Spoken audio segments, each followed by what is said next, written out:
Good morning, and thank you very much, Paula, for your kind words. It is always, distinguished guests, it is always a pleasure to be in the United States.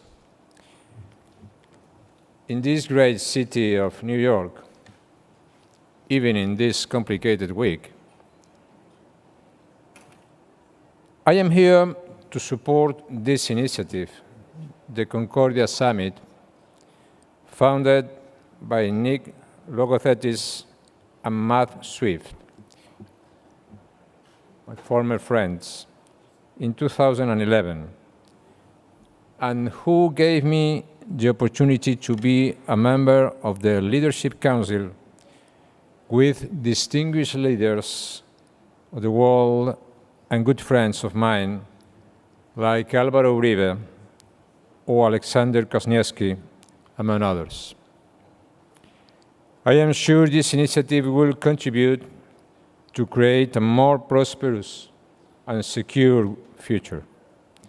Today, they asked me to explain some ideas about the European Union, the economy, and especially the problems generated for youth unemployment. And first of all, I want to say that youth unemployment is dramatic. For instance, in my country, currently in Spain, more than 50% of young people are looking for a job unsuccessfully. This is dramatic for each of those people, but dramatic also for any country because it is jeopardizing the opportunities for future prosperity and welfare. Nobody can deny that, but youth unemployment is not a drama of the 21st century, or even derived from the economic crisis we are still trying to leave behind. According to statistics, youth unemployment has doubled the general rate of unemployment in most OECD countries for decades. That has happened either in good economic times or during economic recessions, in flexible and competitive labor markets, such as those of the United States, and in rigid ones, such as Denmark's. There are some exceptions to this trend. In Italy, Sweden, or Korea, unemployment among young people triples the general rate. These countries have a specific problem that must be fixed. In the opposite side, Germany has the lowest rate of youth unemployment with regard to the general rate. Obviously, there are some useful lessons that can be learned for the Germans. But generally speaking, an enormous majority of OECD countries shares the same relative level of youth unemployment. Youth unemployment is a global problem and not specifically related to the economic cycle, at least not in a different way as the general rate of unemployment. Therefore, the solutions for reducing youth unemployment should be found out of the labor markets. The solutions are well known and away from government intervention. As Prime Minister of Spain between 1996 until 2004, I had to cope with a 24% rate of unemployment inherited for my predecessors in government. A difficult task, bearing in mind that no net jobs had been created in Spain in the previous 20 years. In 8 years, from 1986 until 2004, more than 5 million new jobs were created, halving the unemployment rate, a real and productive social revolution. My experience of this point is very clear. Governments have nothing to do with creating jobs, but they can do many things in letting others create jobs. They can and must set the necessary conditions for the companies to create jobs by committing to stability and by opting to overhaul permanently the economy. Stability and reforms are the best employment policies and the best social policies. The best social policies is not to spend more money, is to create the conditions to give opportunities to the people. An unstable economic setting is the worst scenario for taking decisions on a long-term basis. The worst scenario for setting up a business. The worst scenario for beginning a career.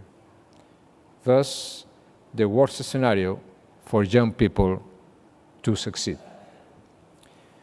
But this stability is not enough if it's not fueled by economic reforms. Reforms for promoting competition, for opening the economy to external markets, for eliminating barriers for capitals to flow to innovation, for setting education system oriented to globalization and to the real and ever-changing needs of private companies. Reforms for simplifying and reducing taxes. Globalization has soared the level of excellence in managing the economy. There is no other way that sound and credible economic policies for guarantee a stable setting in which private initiative could deploy its enormous potential. I would flee for any paternalist approach to reducing youth unemployment. Millions of young people sitting and waiting for their governments to find a job for them is not a hopeful view. Everyone has the right to work, but also the responsibility to get skilled enough, prepared enough, and competitive enough to get a job. Europe is a case in point.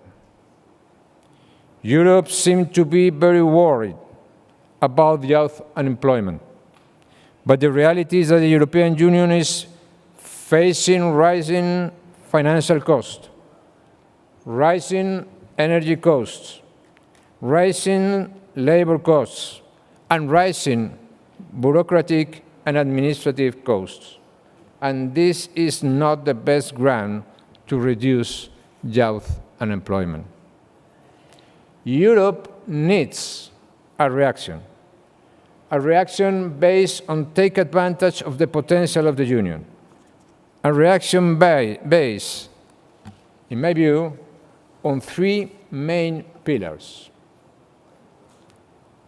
A real banking union capable for harmonizing and reducing the financial costs in all member states to guarantee the survival of the euro in the future.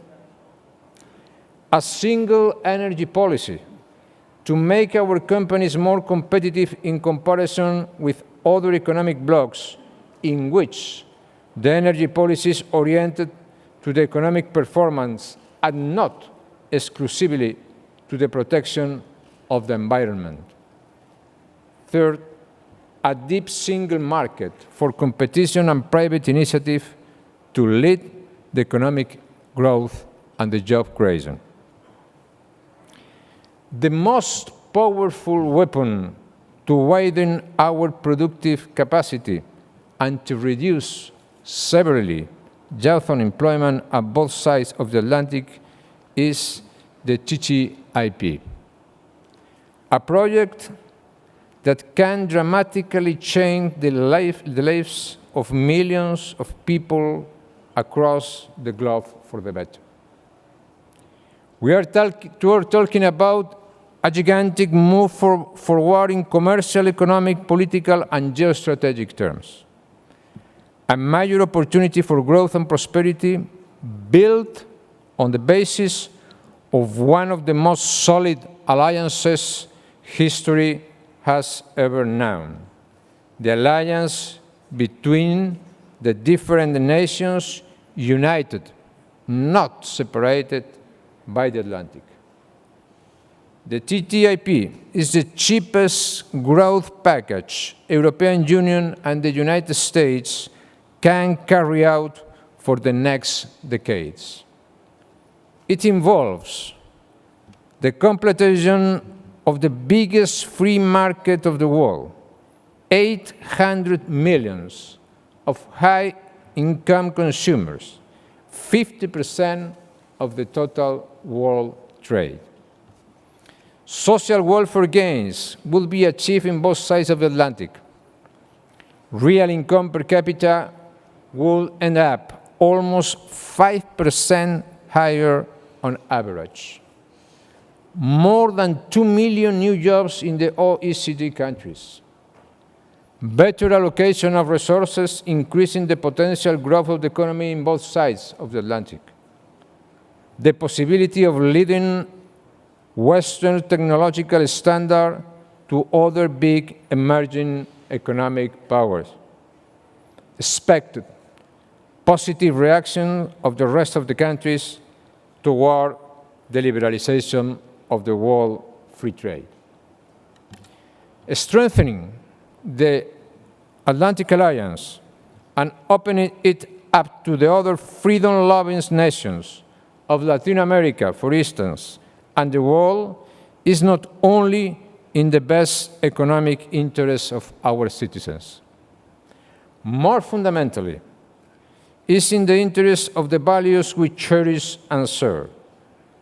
It is the best way to preserve and extend the pillars that have made Western civilization the utmost human achievement: representative government, the rule of law, free market, and civil society. I believe in these ideas, I defend these ideas, and I'm working for these ideas. Thank you very much for your attention this morning. Thank you.